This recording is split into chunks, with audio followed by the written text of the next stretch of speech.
Un saludo a todas y a todos. Soy el sacerdote anglicano Jero Antonio Popo Vallecilla, perteneciente a la Comunión Anglicana Ortodoxa, y seguimos en la lectura Los Sacramentos de la Vida y la Vida de los Sacramentos del teólogo Leonardo Boff. Capítulo 7.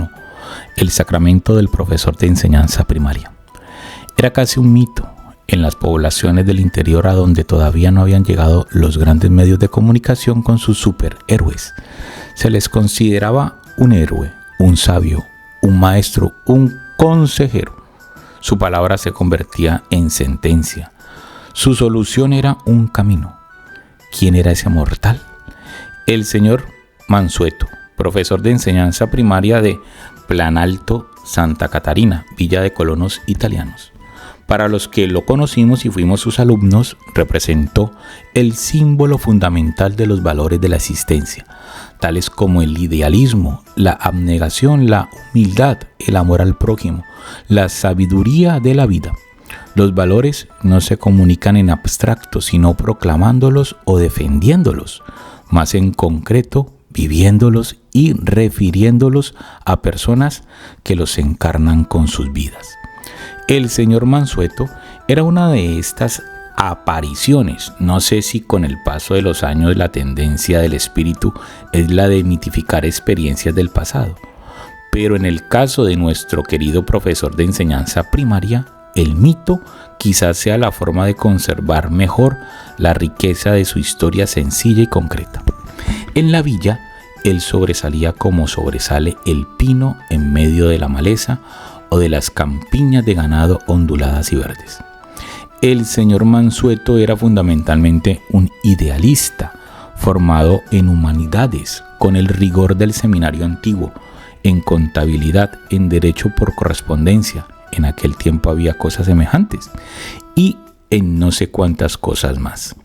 Ese hombre delgado, escuálido, pero de una elegancia agreste, con su bella cabeza inteligente, abandonó todo para enseñar en la selva y liberar de la ignorancia y de la negligencia a los primeros colonos del interior catarinense. Para nosotros fue siempre un misterio. En un mundo sin cultura alguna, él poseía una biblioteca de cerca de 2000 libros que prestaba a todo el mundo, obligando a los colonos y a sus hijos a leer. Estudiaba los clásicos latinos en la lengua original. Se entretenía con algunos pensadores como Spinoza, Hegel, Darwin, y citaba el Correio do Poio de Porto Alegre. Tenía clases por la mañana y por la tarde. Por la noche, anticipándose a Moral, enseñaba a los más ancianos. Junto a esto mantenía clases para los más inteligentes, dándoles un curso de contabilidad. Formó un círculo con el que discutía de política y de cultura. Los grandes problemas sociales y metafísicos preocupaban el alma inquieta de este pensador anónimo de una insignificante villa del interior. Jamás olvidaremos su alegría cuando, solicitado en varias ocasiones por sus antiguos alumnos que ya estudiaban en la universidad, para que les hiciera en casa ejercicios sobre problemas de derecho constitucional, de la legitimidad del poder alcanzado por una revolución victoriosa o sobre temas de historia, se enteraba de que la nota alcanzada había sido un 10. Este hombre era profesor de enseñanza primaria. Ya en la escuela nos enseñaba las primeras palabras en griego y en latín y suministraba a los alumnos rudimientos de filología. Con qué orgullo repetíamos esas palabras más tarde en el bachillerato. En la escuela transmitía todo lo que un hombre apenas formado en esa universidad primaria debía saber. Nociones de ecología, de interés, medición de tierras, legislación civil, principios sobre construcción de casas, religión como visión de Dios en el mundo que nos rodeaba. Cuando se comercializó la radio, adquiría aparatos y obligaba a todos los colonos a comprarlos. Los montaba él mismo con el fin de abrir sus mentes y a los vastos horizontes del mundo, para que aprendiesen portugués. La mayoría hablaba italiano y unos pocos alemán, y se humanizasen. Con los que se mostraban reacios empleaba siempre un procedimiento eficaz. Colocaba una radio en lo alto de un tronco enfrente de la casa, la ataba allí y se iba. Cuando se democratizó la penicilina, él fue quien salvó la vida de docenas de personas, algunas ya desahuciadas por los médicos. Su fama crecía hasta el nivel de su fe ciega en los colonos, con sus recetas estudiadas en libros técnicos y con los remedios que compraba en farmacias distantes. Actuaba como abogado de mestizos y negros, fuertemente discriminados por la población inmigrante. ¿Cuántas veces oíamos de boca de estos? Dios en el cielo y el señor Mansueto en la tierra. Murió pronto de cansancio y agotamiento debido a los trabajos que hacía en función de todos y de su numerosa familia. Sabía que iba a morir, lo presentía en su corazón cansado. Acariciaba la muerte como amiga y soñaba disputar con los grandes sabios en el cielo y hacerle grandes preguntas a Dios. Murió a más de 1000 kilómetros del lugar. El pueblo reclamó su cuerpo. Fue una apoteosis. Se inició una verdadera mansuetología como memoria e interpretación de su vida, sus palabras y sus gestos. El pueblo no inventa, aumenta, idealiza y magnifica. Lo transformó en símbolo de un tipo de humanidad consagrada a los demás hasta el extremo de la autoconsumación. Lector amigo, si algún día pasas por una ciudad pequeña pero sonriente como el nombre que lleva, Concordia, y visitas el cementerio, fíjate bien si reparas en un túmulo con un vello dístico, con flores siempre frescas y ya con algunos esbotos, junto a la gran cruz. A la izquierda es el profesor Mansueto.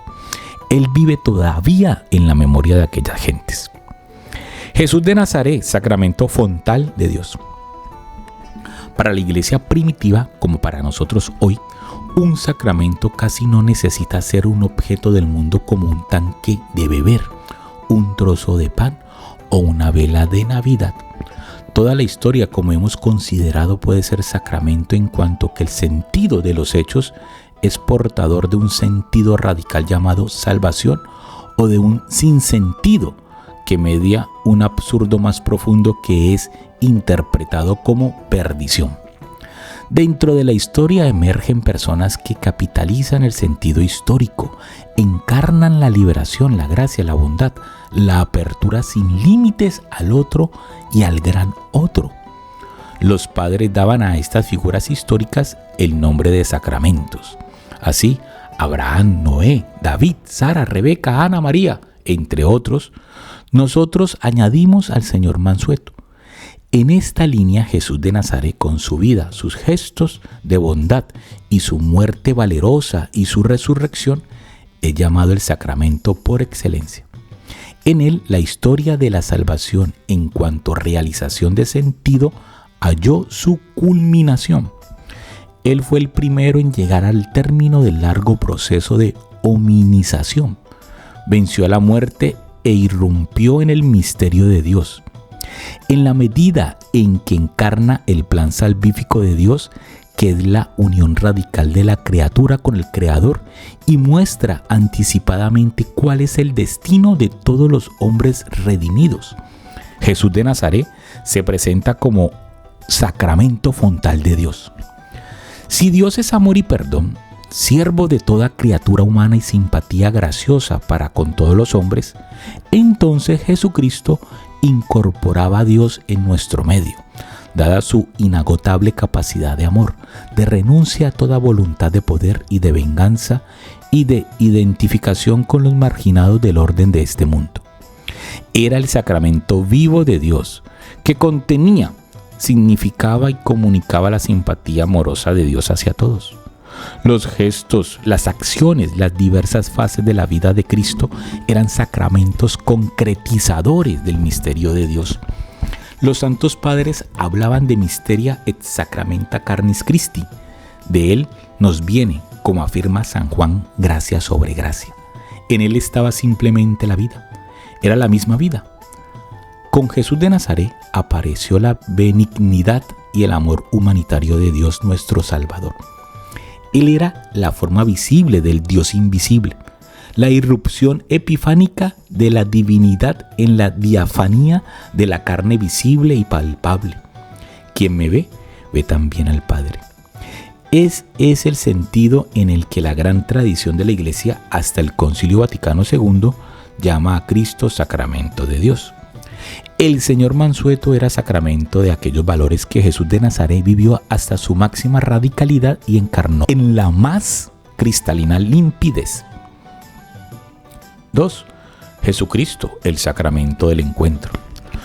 Dios marcó su encuentro con el hombre en todas las cosas. En ellas el hombre puede encontrar a Dios. Por eso todas las cosas de este mundo son o pueden ser sacramentales. Cristo es el lugar de encuentro por excelencia. En él Dios está de forma humana y el hombre de forma definitiva. La fe siempre vio y creyó que en Jesús de Nazaret, muerto y resucitado, Dios y el hombre se encuentran en una unidad profunda, sin división y sin confusión. A través del hombre Jesús se llega a Dios y a través del Dios Jesús se llega al hombre. Él es camino y meta final del camino. En él se encuentran los dos movimientos, ascendente y descendente.